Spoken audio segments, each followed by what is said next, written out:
concerning the overall PFAS situation in Cooper Township and Archmont. So I'm going to go ahead and introduce Nathan from the DEQ, and he's going to provide an update. He'll then take any questions you have about PFAS in relation to Cooper Township or that area, and then he's going to hand it back over to me, and I'm going to talk about projects and the work that we have planned moving forward. With that being said, thank you.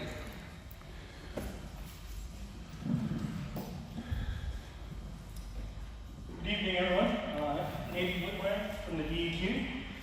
I'm going to give you a brief update today on the investigation activities that have been conducted over the last few months in regards to the PFAS in the area. So these are activities that the DEQ kind of started during the initial investigation, and then also Georgia Pacific and their consultants have been conducting. So kind of just give you a quick rundown. So back in August of 2018, the DEQ, during the initial investigation, when we were also doing the residential well sampling in the area, we also began sampling a number of wells located on the mill property and the landfill properties. We collected about 25 samples from those areas, and the results of those samples showed very high levels of PFAS, up to 30,000 parts per trillion total PFAS. You will not be able to see a lot of detail on this map. These maps are usually provided in the weekly updates that are on the county website that go out to everyone. So if you don't get those, I suggest, I think they have a listserv that they'll send them out. You can also go and check those out, and you can get a little bit more detail on these maps. But just to show you, so the samples that I'm talking about right now, this is the landfill property. These are the old mill properties. So these are the wells that were initially sampled back in 2018 in August. Right up here is where the municipal well filter is. All these other sampling locations on here are residential well samples and the proposed monitoring wells that we have, and some of those wells have been installed.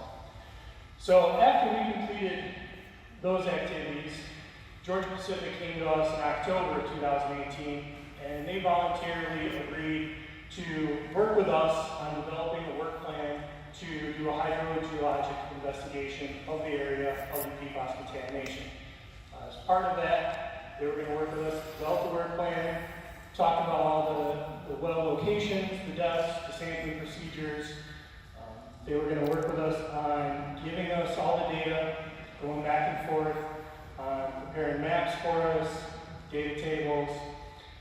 During this, we also were going to split samples with Georgia Pacific's consultants. So DEQ was going to have someone in the field to collect split samples during their investigation activities.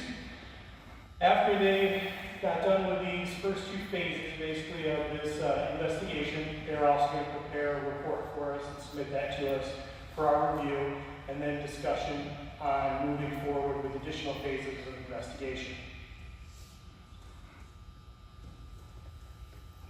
So currently, Georgia Pacific has installed 29 monitoring wells at 21 different locations. The reason why there's more wells than locations is because some of the wells are nested sets. And what I mean by a nested set is they may have a shallow, intermediate, and a deep well at the same location.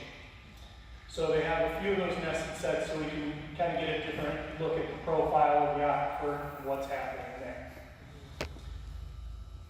Sampling of those wells occurred in January, February, and March of this year. We're currently waiting for all of the data to come back. Some of it has been received and is in validation. Others of it we have not yet received from the lab. And like I said, the DEQ did split samples. We're still waiting for some of our results to come back as well.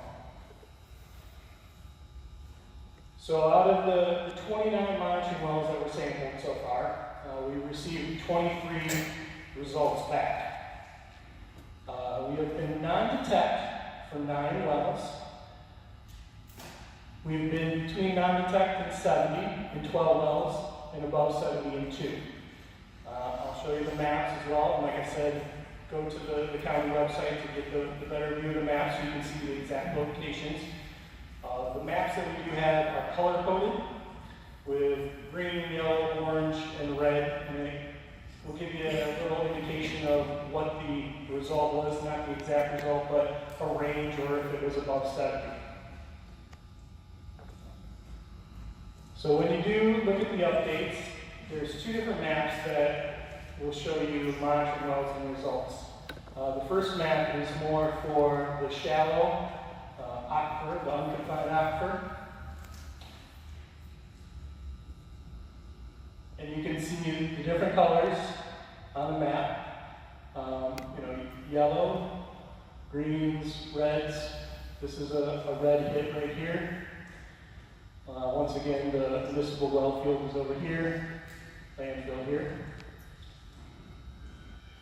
So what we were trying to accomplish in some of this first monitoring well installation activities was installing monitoring wells around the outside of the study area to make sure that we had good delineation and know the extent of contamination. Then we're also looking at potential additional source areas that are in the area. So we look at a hit like this might indicate there's an additional source area somewhere. So as part of the next phases of investigation, we'll be looking to go back, fill in some gaps, get some missing data points, and also further investigate those areas that we found that might be a hotter area. And this is a map that shows the intermediate and deep wells. So some of the locations are the same as the previous map. These are just wells that are screened at a deeper interval. As you can see from this map, these are green, non-detects. Our one hit is over here, which is kind of in between the landfill and the municipal well field. So our proposed next steps, DEQ will basically continue to work with Georgia Pacific, monitoring and overseeing their hydrogeologic investigation. So Georgia Pacific has already started to prepare a report. This report will summarize the phase 1 and phase 2 work that has been completed so far. So they will summarize all the data. They'll be making some groundwater flow direction maps, cross sections. They'll submit that report to us. Right now, I think we're aiming for end of April, end of this month. When that report comes in, DEQ will review it, look at it, and then we'll sit down and work with Georgia Pacific and their consultant on proposed next steps, where we need to fill in those data gaps, what work needs to move forward. We also will continue to work with all the local entities that are involved, the health department, the townships, the cities. We continue to have meetings every Monday to discuss the project and the progress that's going on. Like I said, there are the regular updates that come out on Mondays, or actually they come out on Thursdays, I believe, for the county website. So I would recommend definitely going to these websites and signing up, get those updates, and then I'll kind of give you a little bit of information about what's happening weekly. If there's no updates, we'll typically tell you that nothing has changed, but we'll try to provide as much information as we can on there so everyone is up to date. So that is basically the quick rundown of what's kind of happened in regards to the investigation. I guess I'm willing to take some questions if anyone has some.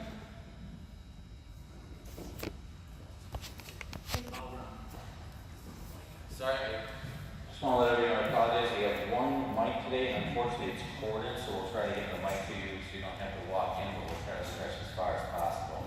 The only thing I want to ask is just make sure you state your name and address, and then the mic just to get close enough, although my voice is a little loud, but based on yours, how close you need to hold the mic just so we can all hear.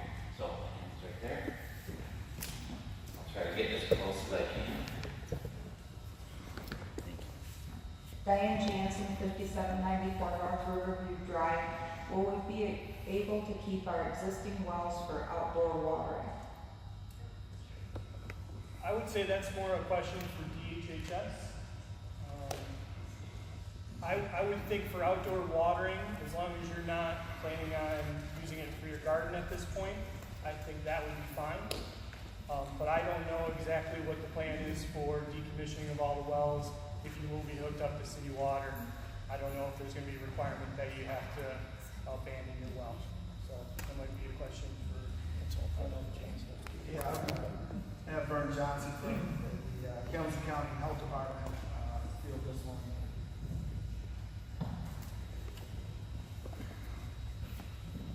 Good evening. So for keeping the water wells, that's going to be on a case-by-case basis. And we're going to look at if the well is sampled and where the contamination plume is actually located after DEQ gets done with their study. We may, depending on the concentrations of PFAS, have to have the wells abandoned. I have a question. Okay. Where's that? Okay. Thank you. My name is Thomas Beaver, and 33 on 19 Avenue in Cooper Township. And I have a question that, like, this goes to, like, if we have to have or give up our wells for city water, that right now there's no established national, state limits for PFAS, and they still have not come out down to a standard level.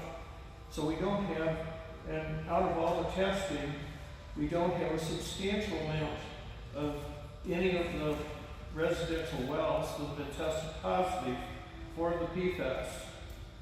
That's one thing. The other thing is that this goes back to what we have here on the chart.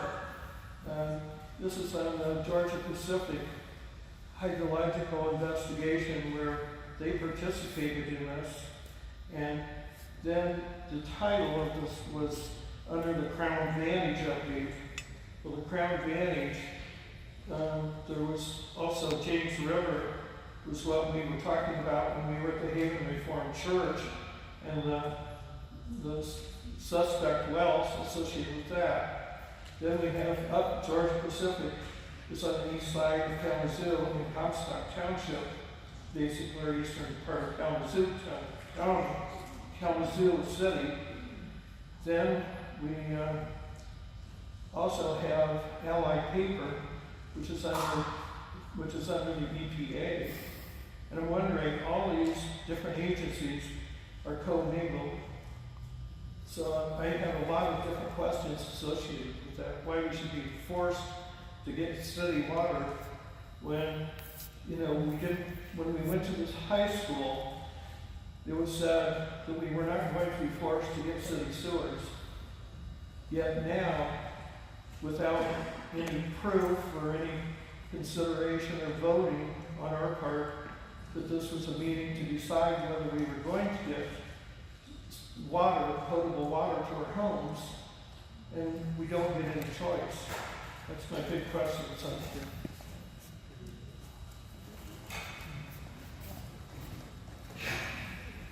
I think some of those questions I think are best answered when we get into the DEQ project plan, which is the next portion that we'll go into, the public hearing. In terms of the health effects of PFAS, the EPA and ASTR have, both confirmed that concentrations above 70 parts per trillion in total PFOA and PFOS, that there are significant health impacts. We are still, as you were correct, we are still waiting on an enforceable regulatory standard for that. And Michigan is committed to enacting that this year. As early as July of this year, there's going to be a draft report on the issue submitted to the governor. So we know at this point that we are at a certain health risk for folks in Cooper Townships that have wells over 70 parts per trillion, and we're learning more, and that limit could change, and that limit could become enforceable at 70, it could become enforceable below 70 before the year is out. And when we look at planning large-scale infrastructure projects, the planning and engineering is usually 1 to 2 years out. And, you know, we'll take further comments on this question, and I'm sure others have the same concerns that we do, so we'll thank you for that.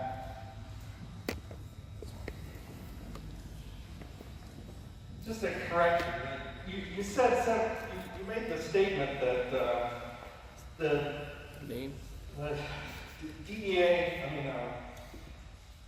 the U.S. EPA has set 70 as a standard because there are no health effects above 70 and that they've been demonstrated at 70. That 70 has a large safety factor in it and a large, like the assumptions are that you drink like 4 gallons of water every day for 70 years in order to have an effect from PFAS at the 70 ppm, PPT, okay, part per trillion. So that's not saying that they know that 70 is bad, that their models have said that they put this huge safety factor in. So that's not to say that at 70 there's any danger at all. It's just that that's where the EPA put it using these wild extrapolations of, assuming, things that simply aren't likely. So anyway, also on your map, you notice that your red dot was right next to where the pump was for the city of Cooper. And most of the wells, in fact, as far as I can tell, all the wells east of Riverview were 70 ppt or less.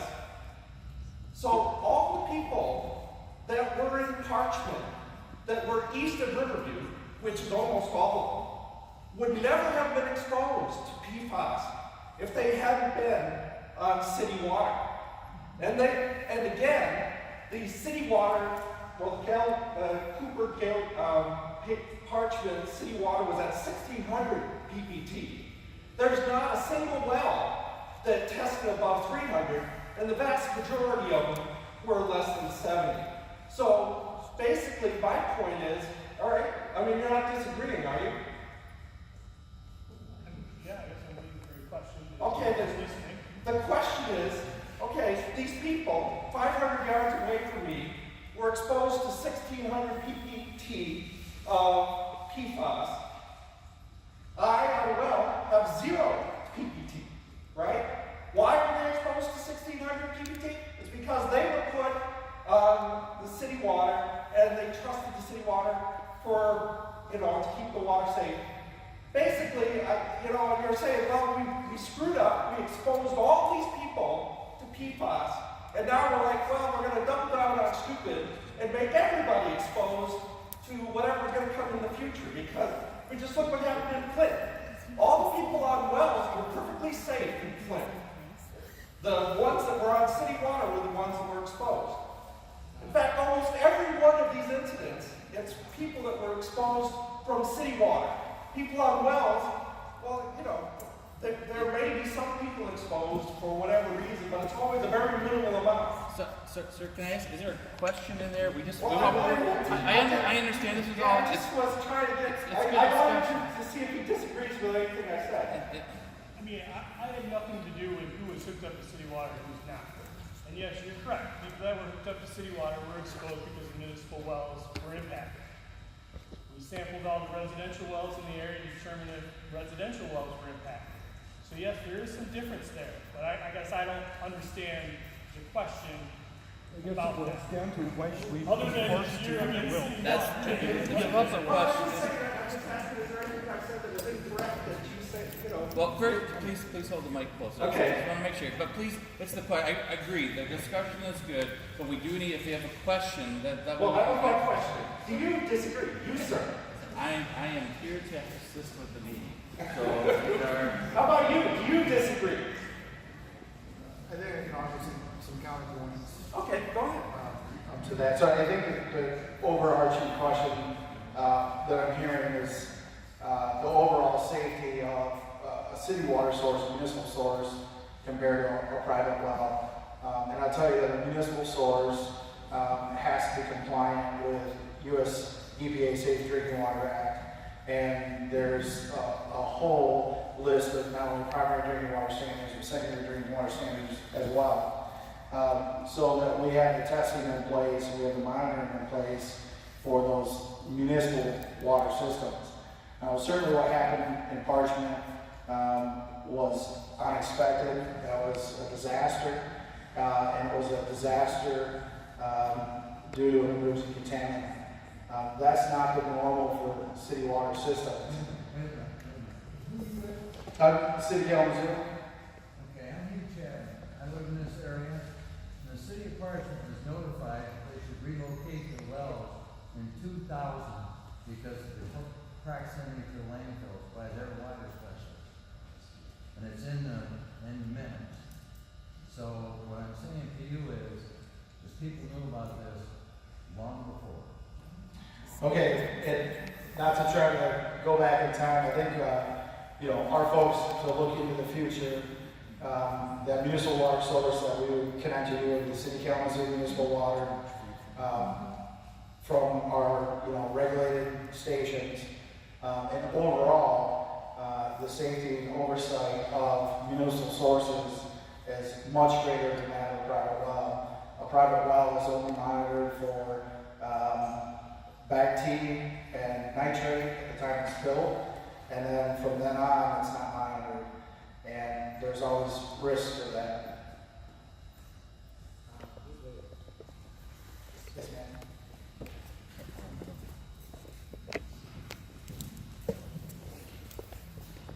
My name is Delora Longfield. I live in McKinley. The Agency for Toxic Substance and Disease says that PFAS one of them should be below 7 parts per trillion and one below 10 parts. And you're telling us 70, and they say above that, disease can happen. And then someone was saying, and I agree, Parchment may not have known that it was PFAS, but they've been venting that well on 20th Street for a few years and infected our wells and infected our ground. So we lost our gardens, we lost what we can, and I feel like no one's taking responsibility or trying to help with it.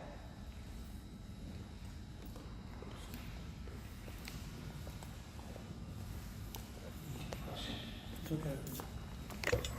Tom Beaver again, 3309 Parchment. 3309 Candy Avenue, Parchment. But in relation to the one meeting that we had at the Haven Reformed Church, to the man from the City Water Works Department, that you were asked, I believe, a direct question. It was in relation to if we have to hook up to the water, will the price increase? To which your answer was, no, it would not increase. And now, afterwards, the price of the water for Parchment has dramatically increased. So that's what we would be expecting too. Correct? That's that question. The other thing is that with our current administration, we know the way it works, that they want to do it in standards. So with water standards, they're the next thing to fall. They're the next thing not to be accepted as a unified agreement on a standard. So.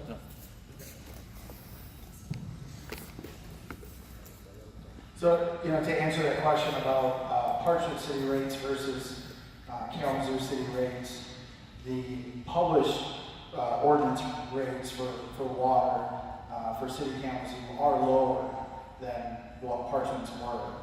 Now, water usage is based on, water rates are based on usage.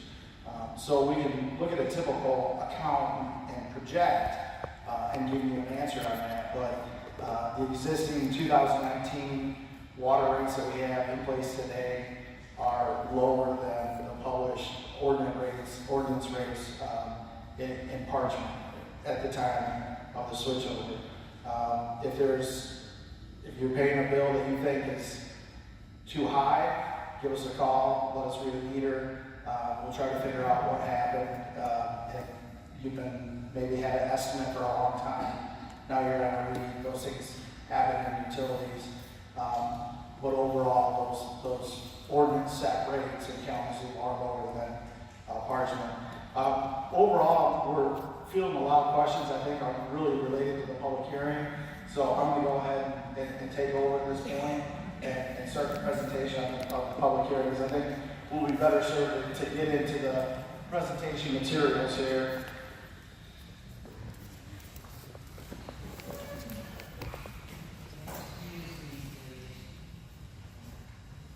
We have a public hearing. Who is the attorney representing Hartman?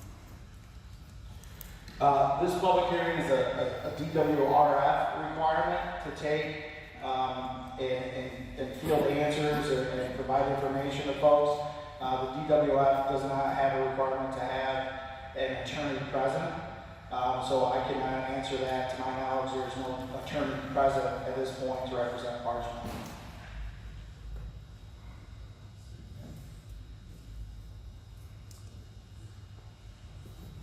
And the same thing in Cooper Township? I know your Cooper Township supervisor is here, but to my knowledge, there's no attorney representing Cooper Township here. Yes, he is here. Okay, he is here.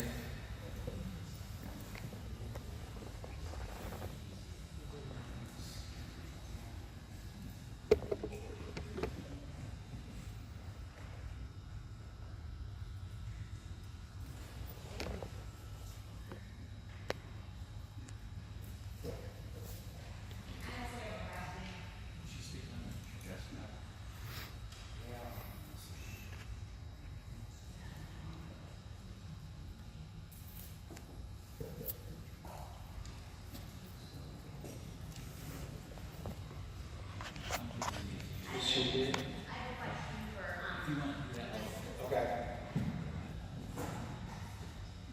Yeah, I'll bring the mic to you here. I live on North 20th Street, and we just recently received our water bill from the city of Missouri. My mother lives not even a quarter mile away from me. And she's already being charged for sewer, but she has no sewer. She has tried to call you guys, and nobody's doing anything about it. She did pay her bill, but I think, what do we need to do to get her refund? Because we know she does not have city sewer. Yeah, I think that's a great question. Give us a call. I have numbers at the end of my presentation. I can communicate with you directly. If we charge somebody sewer that doesn't have sewer, that's easy for us to fix, and we're committed to fix that. Thank you.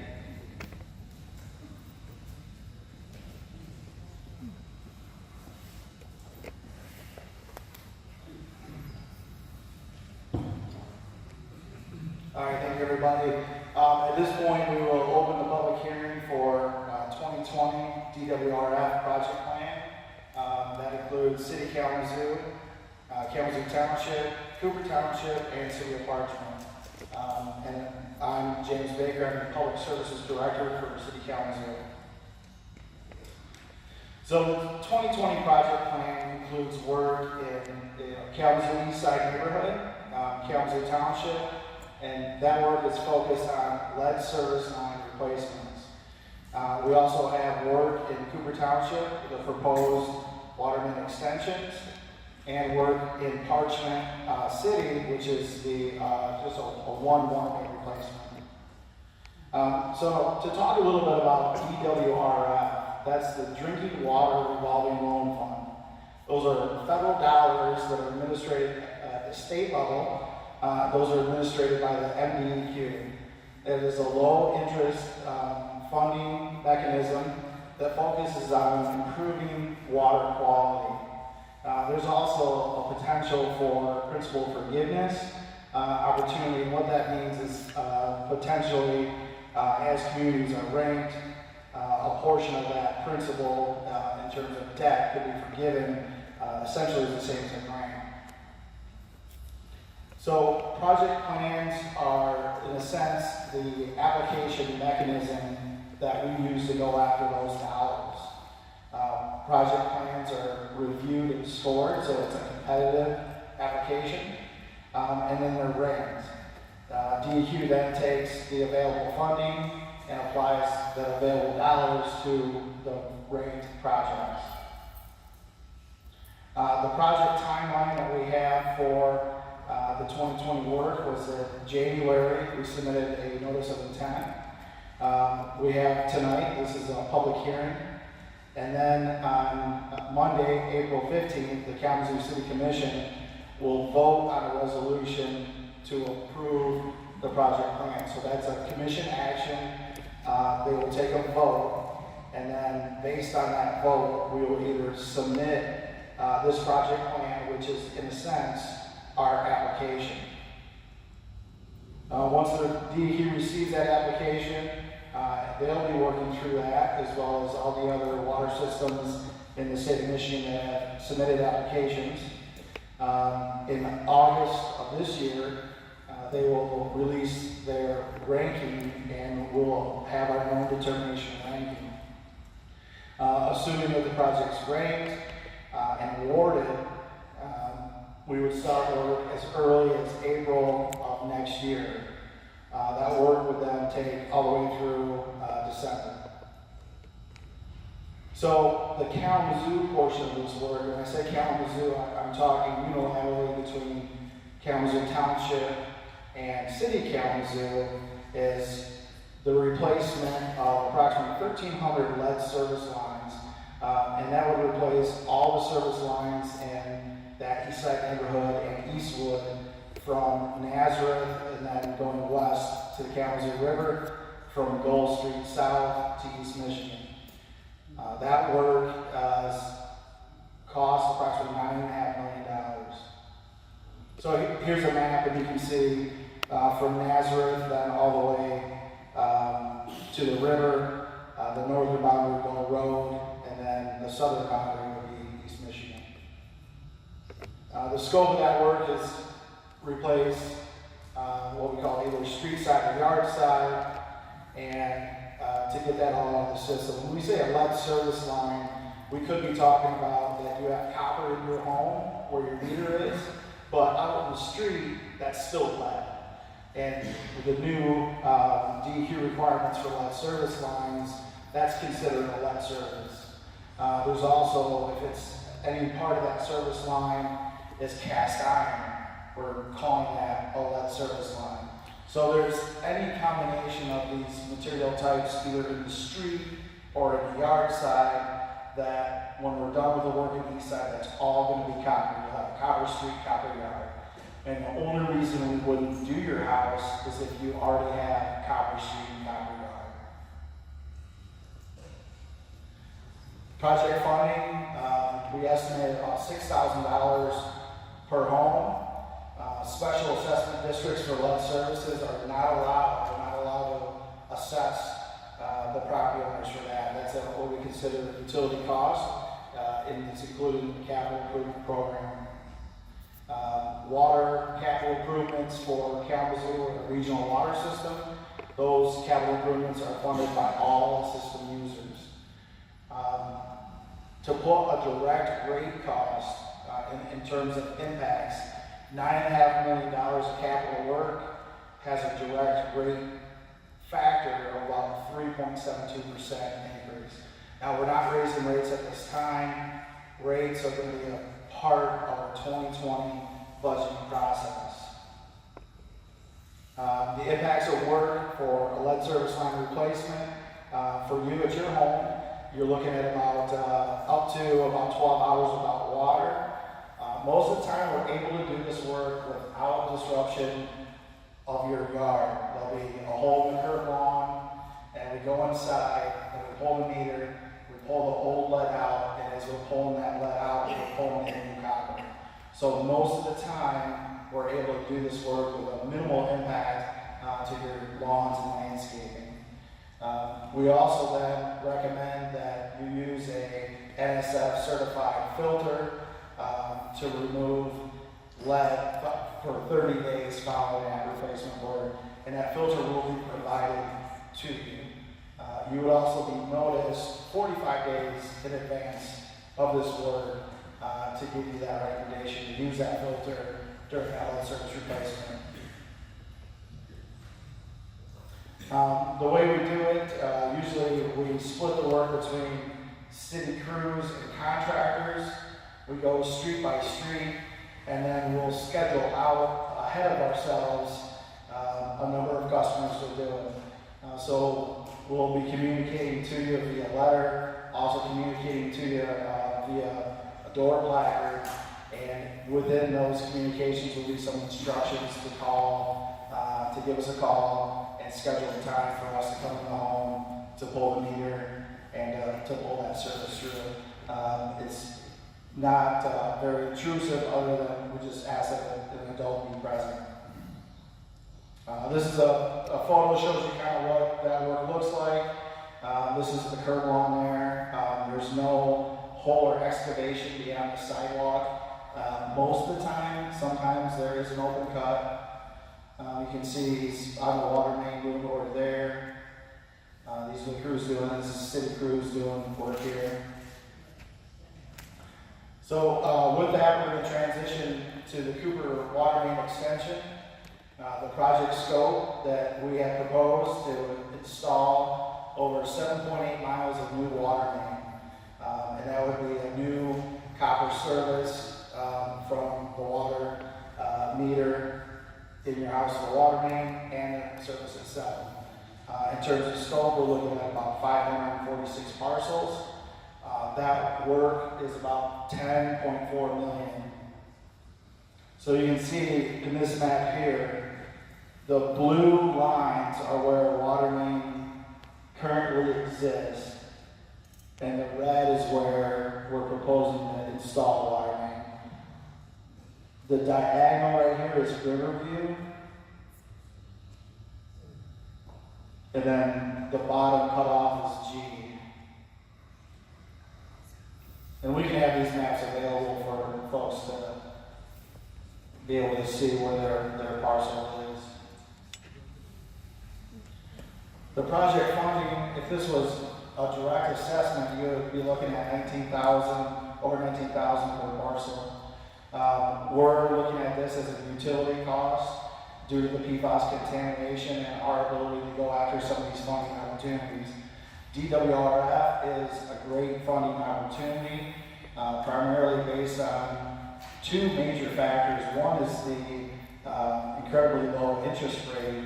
The other opportunity is that there is a potential for principal forgiveness.